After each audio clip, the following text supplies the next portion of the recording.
Corrosion problems in fertilizer industries, an overview, part 4.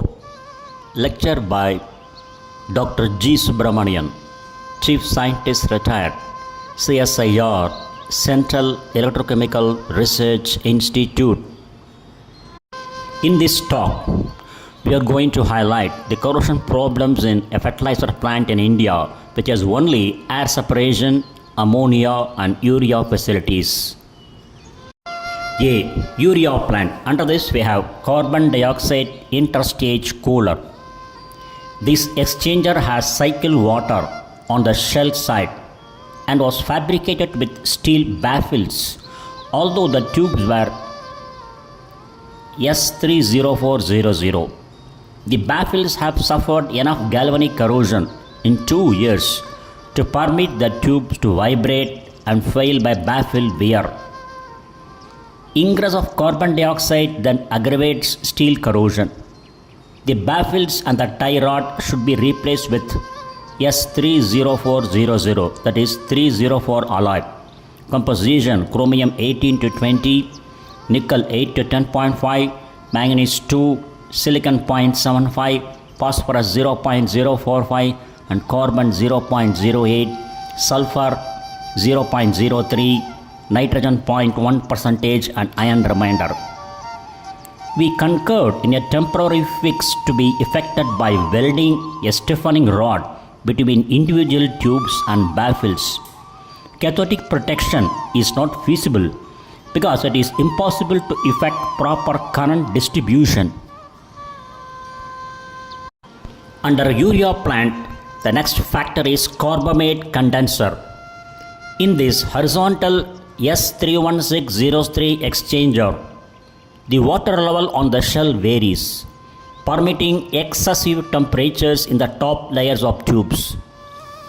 Tube failures may be due to fatigue, that is resulted from vibration, crevice corrosion or other mechanisms. A metallurgical examination must be made before further decisions can be taken. Under urea plant, the another factor is ammonia condenser. Ammonia leaks to the water side, may be due to corrosion of steel by traces of carbamates. The seal welds may be defective. The proper welding procedures and sequence were described. Under urea plant, the next corrosion problem experience component is carbamate evaporator. The carbamate solution is evaporated within the tubes of this vertical exchanger by steam on the shell side. The urea grade S31603, that is alloy 316L. L stands for low carbon. Composition: chromium 17, nickel 12, molybdenum 3, silicon 1, manganese 2, carbon 0.03, phosphorus 0.04 and iron remainder. And the tubes suffer general thinning. If a proper oxidizing capacity cannot be maintained, for example by injection of air or hydrogen peroxide, higher alloys like N08904 alloy, that is 904L. Composition is nickel 28, copper 2, chromium 22, iron 42, molybdenum 4, manganese 2, silicon 1, carbon 0.02, phosphorus 0.045 and sulfur 0.035%. Otherwise, N08028 alloy, that is alloy 28. Composition: nickel 31, chromium 27, molybdenum 4, copper 1, manganese 2, carbon less than 0.03, silicon less than 1%, phosphorus 0.03, sulfur 0.03% and iron remainder. Otherwise, titanium may be required. Under urea plant, the next component which causes corrosion or experience corrosion is bent field solution. This is the 30% potassium carbamate solution used to absorb carbon dioxide from the syngas in a manner analogous to an MEA system. It is inhibited with vanadium peroxide. Syngas, short for synthesis gas, is a mixture of carbon monoxide (CO) and hydrogen H2. It is a versatile fuel gas and a key feedstock for producing a wide range of chemicals and fuels, including ammonia, methanol, and synthetic fuels through processes like gas to liquid, that is GTL. Further, in the fertilizer industry, MEA, monoethanolamine, is used for various purposes, including gas treatment as a raw material and in the production of certain fertilizers. MEA acts as a neutralizer, emulsifier, and aids in nutrient uptake and plant growth. It is also a common solvent for removing acidic gases, particularly in natural gas sweetening units.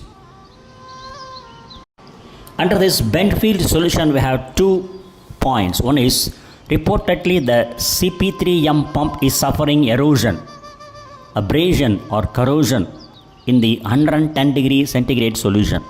Since steel is reportedly unattacked, this may be active corrosion of the stainless steel, in which case a nickel cast iron, example F44100 and F43000 might be a better choice. Mr. Dillon will seek out other people's experience.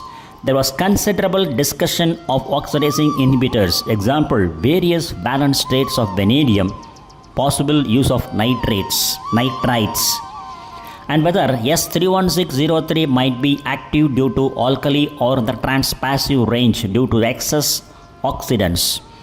F41000, that is SS410 alloy, composition chromium 11.5 to 13.5, nickel 0.3 to 1, manganese 1, silicon 1, phosphorus 0.04, carbon 0.08 to 0.15%, sulfur 0.03%, nitrogen 0.03%, and iron remainder.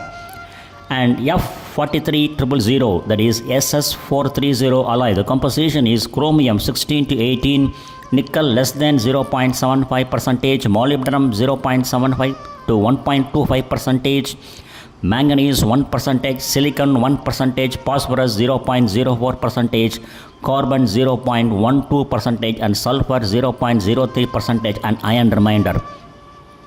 Here the molybdenum, shortly called moly. The addition of molybdenum will enhance the pitting corrosion resistance of the alloy. The next point is an uncoated underground steel tank in a concrete containment is used to collect spillage. It has failed by ingress of groundwater to the tank bottom through the concrete. We suggested installation of a smaller tank, well coated on the exterior, to be installed inside the original. Now we have completed the corrosion problems of the plant in Urea Plant. Now we are switching over to next factor called utilities. Under this we have steam. Excessive iron contamination feed water, that is 3:1 makeup is to return to condensate present in the boiler. The major problem is turbine imbalance due to iron deposits. We discuss further sampling and analysis to determine the source, that is plant condensate, the hot condensate tank, and makeup before deaerator. Steel pipe handling softened water before the deaerator should be replaced in S30400. So we believe cyclohexylamine, otherwise morpholine, should be added to the makeup tank, not before. Use of flaming amines versus neutralizing amines was discussed, as was boiler treatment in general. A professional study should also be made to fine-tune the steam generation system. The next point is cooling water. Under this we have 2 aspects. One is the good quality makeup water is currently treated with chromate polyphosphate zinc with apparent success as indicated by coupon and polarization techniques. We again discuss non-chromate treatments as a possible alternative. The second point is the subject of chloride limits for 18.8 was again reviewed. There should be no problem at 60 degrees centigrade maximum tube wall temperature, provided no extraneous flames are deposited and no evaporation is permitted. Under utilities, the next factor is areas of concern.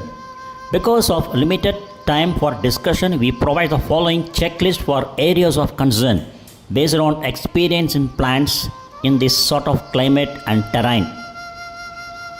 Survey the plant site for soil resistivity. Provide cathodic protection for bare and for coated steel underground wire less than 10,000 ohm centimeter profile, that is soil resistivity. 25,000 ohm centimeter for explosive gases. And the next one is maintenance painting. Under this, inspect all structures and uninsulated piping and vessels for first signs of deterioration. Touch up top coat before primer is damaged. Watch areas in the lee of cooling towers especially. Investigate coating systems compatible with hand-prepared surfaces, example water curing polyurethanes. Coat steel flanges on 18-8 stainless vessels and piping 6 inch and over against external stress corrosion cracking. Next one is insulation. Under this we have inspect and repair all weather barriers. Next one is when a re-insulating vessels or large piping, coat with epoxy before installing insulation on either steel or 18-8. Under this utilities we have next factor is cooling water.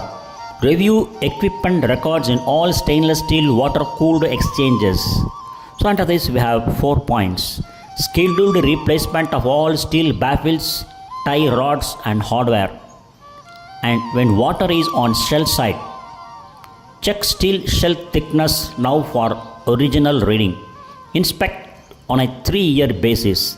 Schedule replacement as needed. GTRP shells may be substituted. GTRP shells may be substituted. That is, GTRP means in the context of fertilizers likely refers to the utilization of recycled shell materials, offering a sustainable and cost-effective way to produce fertilizers that benefit soil health and plant growth.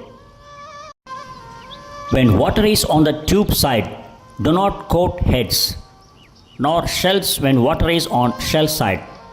Check raw water intake for corrosion rate on steel if uncoated.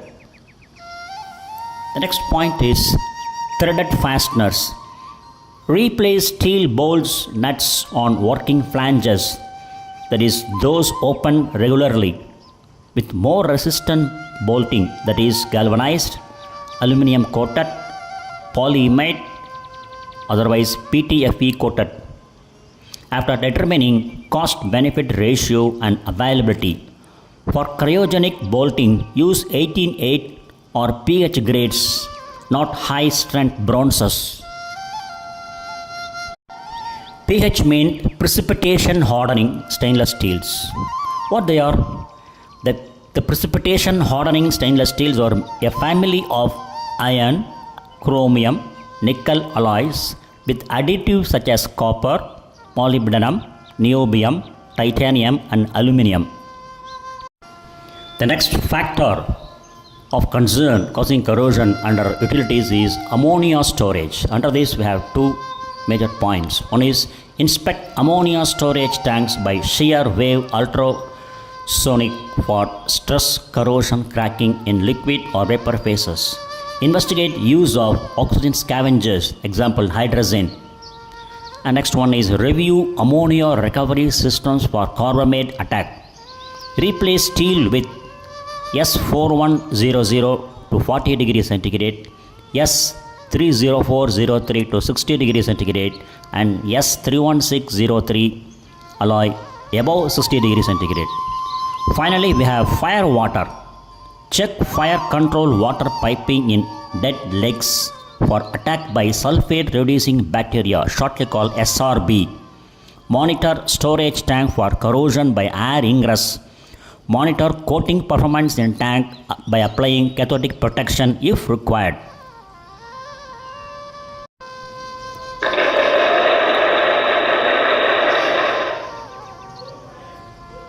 Thank you very much for watching this video, and thanks for your patience.